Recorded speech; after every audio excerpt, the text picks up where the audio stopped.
What are virtues? Virtues are acquired habits and therefore habitual inclinations that perfect the powers of our soul. Through the virtues, we can do what is right more easily and more accurately. That sounds theoretical, but it's actually very practical.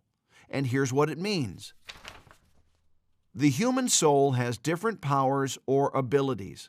There's the power of reason. Then there's the will. We have an appetitive power that helps us to overcome difficulties, the irascible appetite. And we have a power that directs us to what our senses perceive as desirable, the concupiscible appetite. How do all these powers relate to our actions?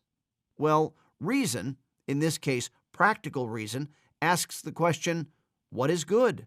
What should I do? The will, on the other hand, responds to whatever reason thought was good and inclines us towards that good. The irascible appetite is directed at difficult goods that are hard to achieve or that have lots of obstacles to be overcome.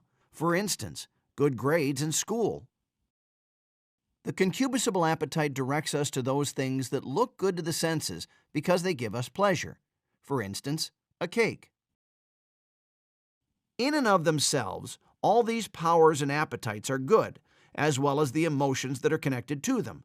But it is important that all the powers of the soul and their accompanying emotions are ordered correctly and directed by the power of reason. This order happens through the practice of the virtues. Prudence perfects the intellect. Justice perfects the will. Fortitude perfects the irascible appetite. And temperance perfects the concupiscible appetite. These four virtues are called the cardinal or chief virtues. They help us reach our natural end or perfection. And that's what makes these virtues so important.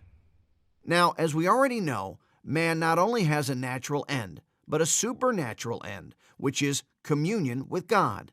And in order for him to reach this supernatural end, just as well as his natural end, God gives us additional virtues that perfect the powers of our soul and direct them to their supernatural end. First of all, God gives us the three theological virtues: faith, hope, and charity. Faith perfects reason. Hope and love perfect the will. Second, God infuses moral virtues that perfect the four cardinal virtues even further and direct us to the supernatural end of man. So we get a prudence, justice, fortitude, and temperance that are all helping us to attain our supernatural end. The natural moral virtues are acquired through patient practice. The supernatural virtues, on the other hand, are given to us by God along with sanctifying grace, which we first receive in baptism and then steadily increase through the other sacraments, prayer, and the sacramentals. Let's summarize. The virtues, whether they are acquired through practice or infused by God, perfect the powers of our soul in different ways. And through the virtues, we can securely reach our goal. Pretty cool stuff, those virtues.